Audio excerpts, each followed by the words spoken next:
Hello மக்களே, எல்லோரும் எப்படி இருக்கிறீங்க? நான் தான் உங்கள் நண்பன். இன்றைக்கி உங்ககிட்ட எதை பற்றி நான் சொல்ல போகிறேன் அப்படின்னு பார்த்தீங்கன்னா, ஒரு செடியை பற்றி தாங்க. அதாவது இந்த செடியை பார்த்து தான் நம்ம சின்ன வயசில் ஸ்கூலுக்கே போயிருப்போம்.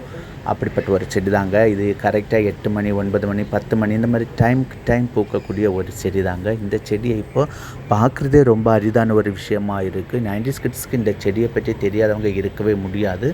அப்படி ஒரு காலத்தில் நாங்கள் கண்டிப்பாக இந்த பூ பூத்திருக்கா அப்படின்னு பார்த்து தான் ஸ்கூலுக்கு பேகு தூக்கிட்டு ஓடின காலங்கள் வரைக்குமே உண்டு. இது எங்கள் வீட்டு மாடியில் பூத்திருக்கக்கூடிய பூ தாங்க. மஞ்சள் கலரில் இருக்குது. 8 மணிக்கு கரெக்டாக இந்த பூ விரிஞ்சிடுச்சு. அப்புறம் இதிலே நிறைய வெரைட்டியான கலர்ஸ் உண்டு. இது ஒரு இதழாக பூத்திருக்கக்கூடிய ஒரு செடி. இதில் பல கலர்லேயும் பல விதமான பூக்கள் இருக்குது. இது பார்த்திங்கன்னா கள்ளிச்செடி.